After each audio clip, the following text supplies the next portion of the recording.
മാണിക്കുഞ്ഞിന്റെ body കിടന്ന് ആ മുറിയിലാണ് sir.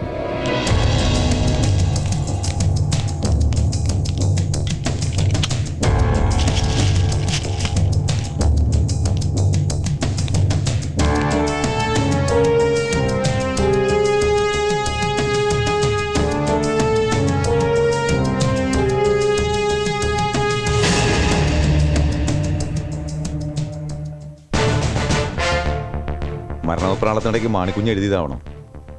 പക്ഷെ എന്താ അതുകൊണ്ട് ഉദ്ദേശിക്കുന്നത് മനസ്സിലായില്ല. ഒരു പക്ഷേ മരിക്കുന്നതിന് മുമ്പ് കർത്താവിനെ ഓർത്ത് ഈശോ എന്ന് എഴുതിയായിരിക്കും.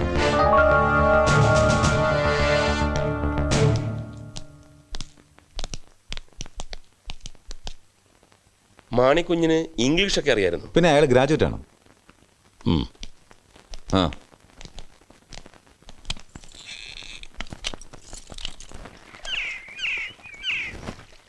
മാണിക്കുഞ്ഞിന്റെ വീട്ടില് അയാളും മരുമകളും അല്ലാതെ മാണിക്കുഞ്ഞിന്റെ ഭാര്യ, മക്കള് അങ്ങനെ ആരുമില്ലേ? അതൊരു വലിയ ട്രാജഡിയാണ് സാർ. മാണിക്കുഞ്ഞും കുടുംബവും വേളാങ്കണ്ണി യാത്രക്കിടയിൽ വലിയൊരു ആക്സിഡന്റിൽ പെട്ടു. അതിൽ സർവൈവ് ചെയ്ത് മാണിക്കുഞ്ഞും മരുമകളും മാത്രമാണ്. കൂടെ ഉണ്ടായിരുന്ന ഭാര്യ, മകൻ, മകൾ, മകളുടെ ഭർത്താവ്, കുട്ടികൾ എല്ലാവരും ഒരു ശാപം കിട്ടിയ കുടുംബമാണല്ലോ അത്. ഈ അലക്സിനെ ക്രൈംബ്രാഞ്ച് സംശയിക്കാൻ എന്താ കാരണം? അലക്സ് ഒരു ലിസ്റ്റഡ് മോഷ്ടാവാണ് സാർ. പല കേസിന് ശിക്ഷ അനുഭവിച്ചിട്ടുണ്ട്. പിന്നെ ഈ അലക്സിനോട് രൂപസാദൃശ്യമുള്ള ഒരാളെ സംഭവം നടക്കുന്നതിന് ജസ്റ്റ് മുമ്പ് ഇരണിയിലും നാദാമംഗലത്തും കണ്ടവർ പലരുമുണ്ട്. അവർ തന്ന ഡിസ്ക്രിപ്ഷൻസ് വെച്ചാൽ ഞങ്ങൾ അലക്സിനെ കസ്റ്റഡിയിലെടുത്തത്. പലരും അയാൾ ഐഡന്റിഫൈ ചെയ്തിട്ടുണ്ട്. എന്നാൽ ഇരണിയിൽ നിന്ന് നാദാമംഗലത്ത് ചുറ്റിത്തിരിഞ്ഞതിന് അലക്സിന് കാരണങ്ങളൊന്നും പറയാനില്ല.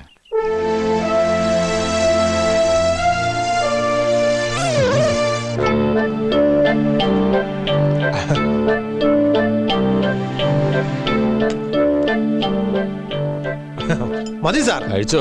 മതി മതി മതി, ഇഷ്ടം പോലെ കഴിച്ചോ. ഇനി ഞാനെടുത്തോളാം. കുറെ നാളായി രുചിയുള്ള എന്തേലും കഴിച്ചിട്ട്.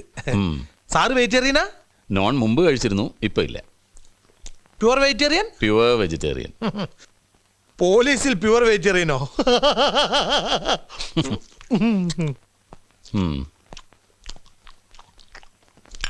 ഈശോ MA-ക്ക് എവിടെയാണ് പഠിച്ചത്? ഞാൻ മാർവാനി.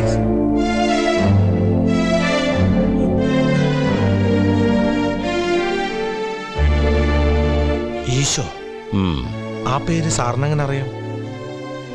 എനിക്ക് ആ പേരുള്ള ചുരുക്കം ചിലർക്ക് അറിയുള്ളൂ. ഞങ്ങളെ കൂടാതെ ആ പേര് ഉറപ്പായിട്ട് മറ്റൊരാൾക്കും കൂടെ അറിയാമായിരുന്നു. ആർക്ക്? നാദാമംഗലത്തെ മാണിക്കുഞ്ഞിന്. തീരെ പ്രതീക്ഷിച്ചില്ല അല്ലേ? പറ, മാണിക്കുഞ്ഞ് ഈ പേരെങ്ങനെ അറിഞ്ഞു? എനിക്കറിയില്ല. നിനക്കെല്ലാം അറിയാം. ഈ കൂട്ടക്കൊലയ്ക്ക് ഉത്തരവാദി നീയാണ്. പറ അലക്സ്, അവിടെ രണ്ടിടത്തു നിന്നും കൊള്ള ചെയ്ത സ്വർണവും പണവും എല്ലാം നീ എന്ത് ചെയ്തു? പറയടാ, പറയടാ, പറയാൻ.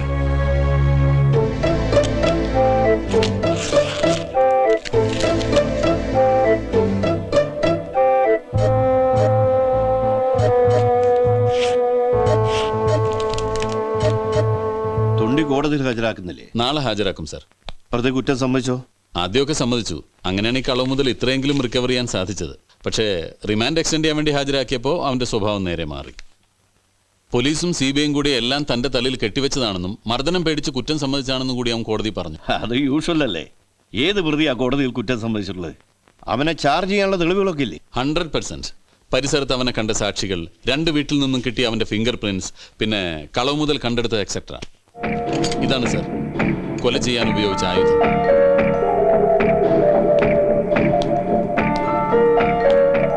ഇത് വെച്ച് ഒറ്റ അടിയ തലയ്ക്ക് സ്കള്ള് ചെതറി പീസാവും. ഒരു മോഷ്ടാവ് എന്നതിനേക്കാൾ ഉപരി he's a maniac serial killer. ഡ്രഗ്സിന്റെ ഇൻഫ്ലുവൻസും കൂടി ആവുമ്പോൾ ആളുകൾ പെടഞ്ഞു മരിക്കുന്ന കണ്ടാൽ അവന് രസം കയറും.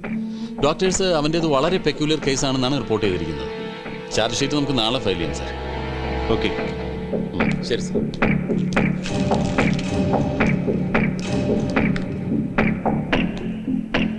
ബാലഗോപാൽ സാർ. 1 മിനിറ്റ്. ഈ മാണിക്കുഞ്ഞ് ചുമരിൽ എഴുതിയ ഈശോ അലക്സിന്റെ ഇരട്ട പേരാണെന്ന് സംശയം തോന്നാൻ കാരണം? അലക്സിന്റെ ഹിസ്റ്ററി പഠിച്ചപ്പോൾ എനിക്ക് ഒരു കാര്യം മനസ്സിലായി സാർ. വലിയ വലിയ കൊള്ളകൾ നടത്തുന്നതിന് മുമ്പുള്ള അവന്റെ മോഡസ് ഓപ്പറൻഡി, കൊള്ള നടത്താൻ ഉദ്ദേശിക്കുന്ന സങ്കേതവുമായി അവൻ ഏതെങ്കിലും ഡിസ്ഗൈസിൽ പരിചയപ്പെടും. കാര്യങ്ങളൊക്കെ ഒന്ന് ചോദിച്ച് മനസ്സിലാക്കും, എന്നിട്ട് കൊള്ള നടത്തും. ഡീറ്റെയിൽസ്. Thank you sir. മാണിക്കുഞ്ഞിന്റെ കാര്യത്തിലും ഇത് തന്നെ സംഭവിച്ചിട്ടുണ്ടാവണം. അലക്സ് മാണിക്കുഞ്ഞിനെ പരിചയപ്പെടുമ്പോൾ അധികം ആർക്കും അറിയില്ലാത്ത ഈശോ എന്ന പേര് അവൻ മാണിക്കുഞ്ഞിനോട് പറഞ്ഞിട്ടുണ്ടാവും എന്ന് ഞാൻ ഊഹിച്ചു. അത് വർക്കൗട്ട് ചെയ്തിട്ടാണ് അവനെ ട്രാപ്പിലാക്കിയത്. സത്യത്തിൽ ഈ ഒരു ടേണിംഗ് പോയിന്റ് ആണ് CBIക്ക് അലക്സിന്റെ മേലുള്ള സംശയം ഉറപ്പിച്ചത്. Wonderful, just wonderful. Thank you sir. ഇത്രയും കേട്ടതിൽ നിന്നും സാറിനെ അവൻ എന്തിനാ കാണണമെന്ന് പറഞ്ഞത്? എന്തെങ്കിലും ഊഹമുണ്ടോ? Nothing, absolutely nothing. ഇപ്പൊ രണ്ടുപേർക്ക് ഈ കാര്യം അറിയൂ. ഒന്ന് അലക്സ്, മറ്റൊന്ന് ഊപ്പർവാല.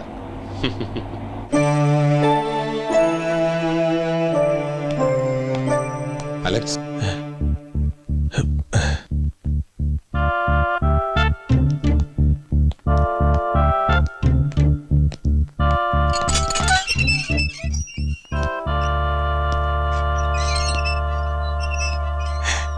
ദൈവന്റെ പ്രാർത്ഥന കേട്ടു. ഇവരൊക്കെ പറഞ്ഞത് സാറ് വരില്ല എന്നാ, പക്ഷെ എനിക്ക് വിശ്വാസം ഉണ്ടായിരുന്നു.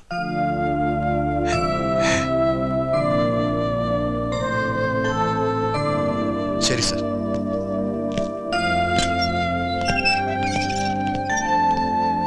ഈ ലോകം വിട്ടുപോകാൻ ഇനി ഏതാനും ദിവസങ്ങൾ എനിക്കുള്ളൂ. ഞാൻ സത്യമേ പറയൂ, സാറ് വിശ്വസിക്കണം. കഴിഞ്ഞ ദിവസം പ്രാർത്ഥന കഴിഞ്ഞപ്പോൾ എനിക്കൊരു ഉൾവിളി ഉണ്ടായി. ദൈവം എന്നോട് പറഞ്ഞ പോലെ എനിക്ക് തോന്നി. ഞാൻ ഈ ഭൂമി വിട്ടു പോകുന്നതിന് മുൻപ് ആ സത്യം ആരോടെങ്കിലും പറയണമെന്ന്. വളരെ യാദൃശികമായിട്ടാണ് സാറ് ഇവിടെ ഉണ്ടെന്ന് പേപ്പറിൽ കണ്ടത്. എനിക്ക് പറയാനുള്ളത് കേൾക്കാൻ ഏറ്റവും യോഗ്യം സാറാണെന്ന് എനിക്ക് മനസ്സിലായി.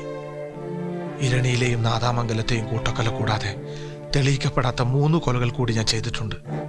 തമിഴ്നാട്ടിൽ ആദ്യത്തെ കൊല നടത്തിയത് കൊള്ള നടത്തിയ ശേഷം ആത്മരക്ഷാർത്ഥമാണെങ്കിൽ കർണാടകത്തിൽ 2 പേരെ കൊന്നത് ദൃക്സാക്ഷികൾ ഇല്ലാതാക്കാനായിരുന്നു. തുടർന്ന് എനിക്ക് മനസ്സിലായി ആ കൊലകളിൽ കാരണമില്ലാത്ത ഏതോ രസം എനിക്കുണ്ടായിരുന്നുവെന്ന്. നാദാമംഗലത്തെയും ഇരണിയിലെയും കൂട്ടക്കൊലയ്ക്ക് മുൻപ് ഞാൻ പൂർണ്ണ മൃഗമായി തീർന്നിരുന്നു. ഇതൊരു കൺഫെഷനാണ്. ആണെങ്കിൽ ഫാദർ ഗോമസിനോട് മതിയായിരുന്നു. എന്നെ മൃഗത്തിൽ നിന്നും മനുഷ്യനാക്കി മാറ്റിയ മനുഷ്യസ്നേഹി. ഇല്ലെന്ന് വിശ്വസിച്ച ദൈവം ഉണ്ടെന്ന് തെളിയിച്ചെന്ന മഹാൻ. പക്ഷേ അദ്ദേഹത്തിന് പോലീസിന്റെ ജോലി ഇല്ലല്ലോ സാർ. മനസ്സിലായില്ല. ആ 7 കൊലകളിൽ ഒരെണ്ണം ഞാൻ ചെയ്തതല്ല സാർ, മറിച്ച് 6 എണ്ണം ഞാൻ ബോധപൂർവം തന്നെ ചെയ്തതാ. ആ വീടുകളിൽ കൊള്ള നടത്തിയത് ഞാൻ തന്നെയാ.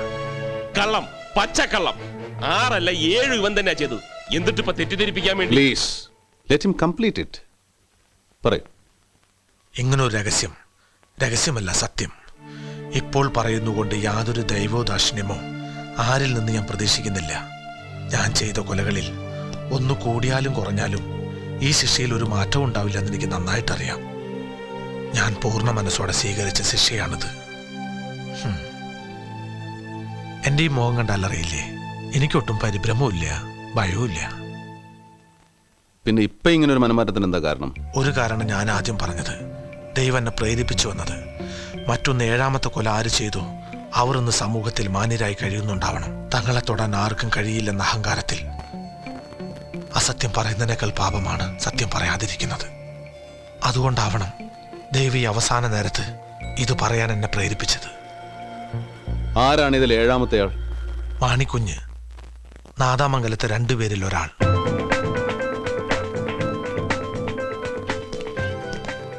എന്നാ വിധി നടപ്പാക്കേണ്ട ദിവസം? തീയതി തീരുമാനിച്ചു? എന്ന് വേണമെങ്കിലും സംഭവിക്കാം സാർ. എക്സിക്യൂഷൻ ഓർഡർ വരേണ്ട താമസമേ ഉള്ളൂ. എന്താ സാർ? നത്തിങ്.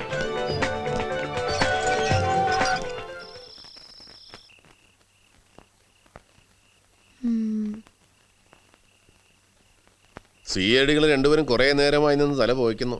വല്ലതും പറയാറായോ? പറയട്ടെ. അലക്സ് പറഞ്ഞത് വിശ്വസിക്കാം. കാരണം ഈ മാണിക്കുഞ്ഞിനെ കൊന്നത് അലക്സ് അല്ലെന്ന് വന്നാൽ അയാള് വധശിക്ഷയിൽ നിന്ന് രക്ഷപ്പെടുവോ? ഇല്ല, ഒരു സാധ്യതയുമില്ല. അപ്പോ തീർച്ചയായിട്ടും അയാള് പറഞ്ഞത് വിശ്വസിക്കാം. കാരണം എന്തെങ്കിലും ദൈവോദാക്ഷിണ്യോ പ്രതീക്ഷിച്ച് പറഞ്ഞതല്ലല്ലോ പാവം. CBI അന്വേഷിച്ച കൂട്ടക്കൊല കൂടാതെ ഇതുവരെ തെളിയിക്കപ്പെട്ടിട്ടില്ലാത്ത 3 മർഡർ കൂടി അയാൾ സമ്മതിച്ചില്ലേ? അതുവാരും ചോദിച്ചിട്ടില്ലല്ലോ. അത്രയൊക്കെ സത്യം അയാൾ പറഞ്ഞെങ്കിൽ അയാളെ വിശ്വസിക്കാം. കുട്ടിത്തറയിൽ ആൾതാമസമുണ്ട്. അപ്പോ ഇക്കാര്യത്തിൽ CBIയുടെ അഭിപ്രായം? വിശ്വാസം മാത്രം പോരല്ലോ. സാധാരണ മനുഷ്യരെക്കാൾ റാഷണലാണ് പോലീസുകാരൻ്റെ മനസ്സ്. അതിനെ കൂടെ കൺവിൻസ് ചെയ്യണം. എനിവേ, അവനെ പ്രേരിപ്പിച്ച് ദൈവം തന്നെ എന്തെങ്കിലും ഒരു വഴി കാണിച്ചു തരട്ടെ. തീർച്ചയായിട്ടും കാണിച്ചു തരും. കണ്ടോ? Let's hope. രാജു എത്ര ദിവസം ഉണ്ട് വേണ്ടത്? നാളത്തെ കണ്ണൂർ എക്സ്പ്രസിന് മടങ്ങണം. ആ പിന്നെ എങ്ങനെയുണ്ട് ഡോഗ് സ്ക്വാഡിലെ ജോലിയൊക്കെ? ഞാനും കുറെ പട്ടികളും. സുഖം, ഔദ്യോഗിക ടെൻഷനൊന്നുമില്ല. അത് ശരി. അല്ല, ഒരു കണക്കിന് ഈ പട്ടികളുടെ കമ്പനിയാ പലതുകൊണ്ടും നല്ലത്. കഴിഞ്ഞ ദിവസം അലക്സിന്റെ കത്ത് വന്നിരുന്നു. ഇരണിയിൽ നാദാമംഗല ഫെയിം. ക്രൈംബ്രാഞ്ച് ആ കേസ് അന്വേഷിച്ച കാലത്ത് അവനെന്തോ റഫായി പെരുമാറിയെന്നും പറഞ്ഞു. അതിന് മാപ്പി വെച്ചുകൊണ്ട്. എനിക്കറിയാം, ഞാൻ അഡ്രസ് കൊടുത്തത്. അലക്സിന്റെ കാര്യം പറഞ്ഞപ്പോഴാണ് ഓർമ്മ വന്നത്.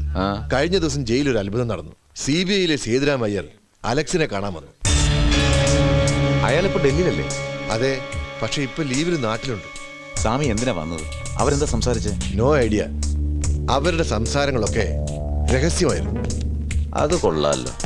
സ്വാമി ജയിലിൽ വന്ന് രഹസ്യമായിട്ട് സംസാരിച്ചു.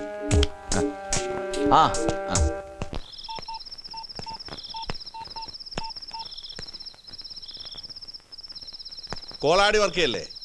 എവിടെയാണല്ലോ താൻ? തലസ്ഥാനത്ത് തന്നെ ഉണ്ടോ? നന്നായി. തന്നെ എനിക്കൊന്ന് നേരിട്ട് കാണണം. ഞാൻ പിന്നീട് ഈ ജയിലർ രാജുവിനെ അയാൾ താമസിക്കുന്ന സ്ഥലത്ത് പോയി കണ്ടു, സംസാരിച്ചു. പക്ഷെ അയാൾ ആണയിട്ട് പറയുന്നു സ്വാമിയും അലക്സും സംസാരിച്ചത് അയാൾ കേട്ടില്ലെന്ന്. എന്നാലും സ്വാമിയോട് അവൻ എന്ത് പറഞ്ഞിട്ടുണ്ടാവും? പറയാൻ അലക്സിന് എന്തറിയാം? എന്തിന് കണ്ടു, എന്ത് സംസാരിച്ചു, ഇപ്പൊ അതല്ല വിഷയം. അവൻ സംസാരിച്ചു. കേട്ടത് സേതുരാമയ്യ. 6ാം ഇന്ദ്രിയമുള്ളവനാണ് അയാൾ. എന്റെ അച്ഛൻ ദേവദാസ് കുറെ മുട്ടുമടക്കിയിട്ടുള്ളതാണ് അയാളുടെ മുന്നിൽ. ഈ CBI എന്ന് പറഞ്ഞാൽ ഞങ്ങൾ പോലീസുകാർക്ക് പുല്ലുവിലയാ. പക്ഷേ സേതുരാമയ്യർ CBI എന്ന് പറഞ്ഞാൽ പ്രതിപക്ഷ ബഹുമാനം കൊണ്ട് പറയല്ല, ആടിമൂടി അറിയാതൊന്ന് പറയ്ക്കും. It's a fact.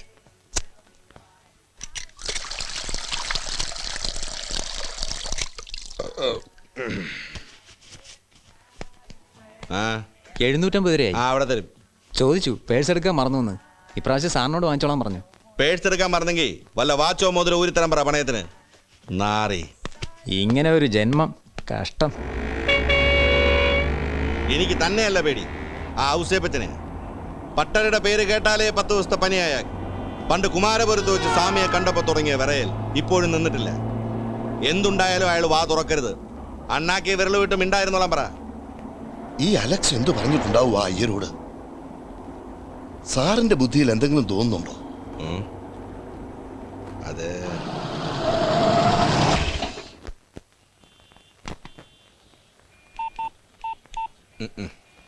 ഇപ്പൊ വരാം.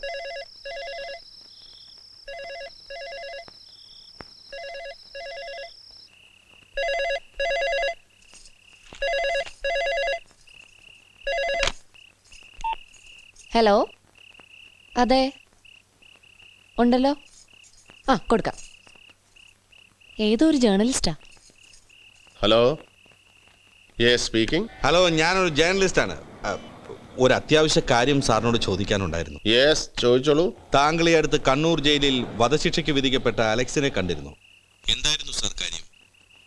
ആ കേസിൽ CBIക്ക് എന്തോ തെറ്റുപറ്റി, അത് തിരുത്താനാ താങ്കൾ ചെന്നതെന്നൊക്കെ ചില അഭിയോഗങ്ങളുണ്ട്. Any fact in that? എന്നോടിപ്പോൾ സംസാരിക്കുന്നത് ഒരു ജേർണലിസ്റ്റ് അല്ലല്ലോ. അതെന്താ സാർ അങ്ങനെ തോന്നാൻ കാരണം? കാരണം സാധാരണ ജേർണലിസ്റ്റുകൾ മെയിൻറ്റെയിൻ ചെയ്യുന്ന ഒരു പ്രോട്ടോകോൾ ഉണ്ട്. പരിചയമില്ലാത്ത ഒരാളോട് അതും ഒഫീഷ്യലായിട്ട് സംസാരിക്കുമ്പോൾ ആദ്യം തൻ്റെ പേര്, പിന്നെ താൻ റെപ്രസെന്റ് ചെയ്യുന്ന പേപ്പർ അല്ലെങ്കിൽ മീഡിയയുടെ പേര് പറയും, അല്ലേ?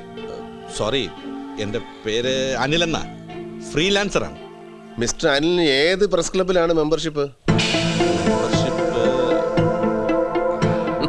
പെട്ടെന്ന് കിട്ടുന്നില്ലല്ലേ?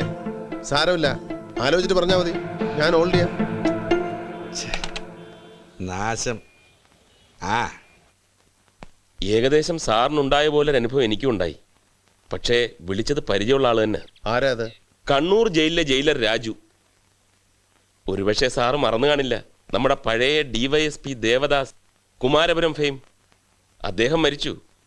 അദ്ദേഹത്തിന്റെ മകൻ സത്യദാസ് DYSPയാ. ഈ സത്യദാസ് രാജുവിനെ കണ്ട് ഇതേ കാര്യം ചോദിച്ചെന്ന്. അലക്സും സാറും തമ്മിൽ സംസാരിച്ച കാര്യം നിർബന്ധിച്ച് ചോദിച്ചെന്ന്. അയാൾ അങ്ങനെ ചോദിച്ചതിന് എന്റെ ഉള്ളിൽ തോന്നുന്ന ഒരു കാരണമുണ്ട് സാർ. എന്താ? അന്ന് ഞങ്ങൾ ഈ കേസ് അന്വേഷിക്കുന്ന സമയത്ത് സത്യദാസ് അവിടെ ലോക്കൽ DYSP ആയിരുന്നു. ചെറിയ മണം തോന്നുന്നുണ്ടല്ലേ സർ? ആ പിന്നെ തൻ്റെ ബോസ് മിസ്റ്റർ നായർ സ്ഥലത്തുണ്ടോ? എനിക്ക് അദ്ദേഹത്തെ ഒന്ന് കാണണം. ഫിക്സ് അപ്പ് അപ്പോയിൻമെന്റ് ആൻഡ് കോൾ മീ.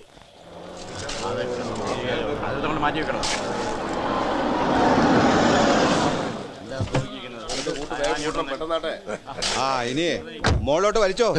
ആ പൊക്കിക്കോ. അതൊക്കെ വലിക്കോ. കർത്താവേ, ആൾരൂപം. ഓ, ആരാടാ പറഞ്ഞത് ഈ ആൾരൂപം വലിച്ചു കയറ്റാൻ? എന്തിനാടാ ഇതിവിടെ കെട്ടി തൂക്കിയത്? കെട്ടിടം പണി പുരോഗമിക്കല്ലേ, കണ്ണ് കിട്ടാതിരിക്കാൻ ഇന്നലെ വർക്കി സാർ പറഞ്ഞിട്ട് പോയതാ. അവൻ പറഞ്ഞോ? എങ്കിൽ അവനുമായിട്ടുള്ള പാർട്ണർഷിപ്പ് കോടതി തുറന്നാൽ ഉടനെ ഞാൻ പിരിയും. ഇറക്കടാ താഴെ. ഓ എടാ വർക്കി, നീയാണോ ചട്ടിത്തൊപ്പി വെച്ച് ഈ ആൾരൂപ ഇവിടെ കെട്ടിത്തൂക്കാൻ പറഞ്ഞത്? അതിനെന്താന്നോ, എന്നെ കുറെ തീ തീറ്റിച്ചതാ ഇതുപോലൊരെണ്ണം. Single dummy, double dummy, dummy to dummy, food dummy, cake dummy. എന്തൊരു പീഡനമായിരുന്നു എന്റെ കർത്താവേ. എടാ വർക്കി, എനിക്കെന്തോ കഷ്ടകാലം വരാൻ പോവുക. എന്റെ മനസ്സ് പറയുന്നടാ. എങ്കിൽ മനസ്സ് പറഞ്ഞത് ശരിയാ. അയ്യോ, ഏയ് സ്വാമി ജയിലിൽ പോയത് അവസാനമായിട്ട് അവനെ കണ്ട മംഗളം പറയാനായിരിക്കും. അല്ലാതെ നിങ്ങൾ ഭയപ്പെടുന്ന പോലൊന്നും അല്ല. അതിന് സ്വാമി അല്ല കേസ് അന്വേഷിച്ചത്. ആരന്വേഷിച്ചാൽ എന്താ? അന്വേഷിച്ചത് CBI അല്ലേ? സ്വാമിയും CBI. അല്ലെങ്കിൽ സ്വാമി അങ്ങനെ നല്ല മനസ്സാ. എന്റെ മരുമകൻ ജോണിയെ 2 പ്രാവശ്യം ജയിലിൽ പോയി കണ്ടില്ലയോ സ്വാമി? ആശ്വാസവചനവും കൊടുത്തായിരുന്നേ. മുതലാളിയേ, ചായ. ചേട്ടത്തിയേ, മധുരം കുറച്ചല്ലേ ഇട്ടിട്ടുള്ളൂ. മധുരേന്ന് ആരും വിളിച്ചില്ല മുതലാളി. 10,000-2,000 രൂപ കൊടുത്തൊരു കുദ്രാടമാക്കി തന്നിട്ടില്ലേ ചെവിക്കകത്ത് വെക്കാൻ? അതെന്തിയേ? നാശം. സണ്ണക്കുട്ടി, സണ്ണക്കുട്ടി, എടാ മോനെ, ഇന്നലെ പോയതാ. ഇത് ഇപ്പോഴും ഉണ്ടോ? ഏയ്, ഇവന്റെ അമ്മച്ചി മരിച്ച ദിവസം ദുഃഖ വെള്ളിയാഴ്ച, പിന്നെ ഇവന്റെ ഭാര്യ ഓമനയുടെ ഓർമ്മ ദിവസം. ഈ ദിവസങ്ങൾ ഒഴിച്ചു ബാക്കി എല്ലാ ദിവസങ്ങളിലും എന്റെ മോൻ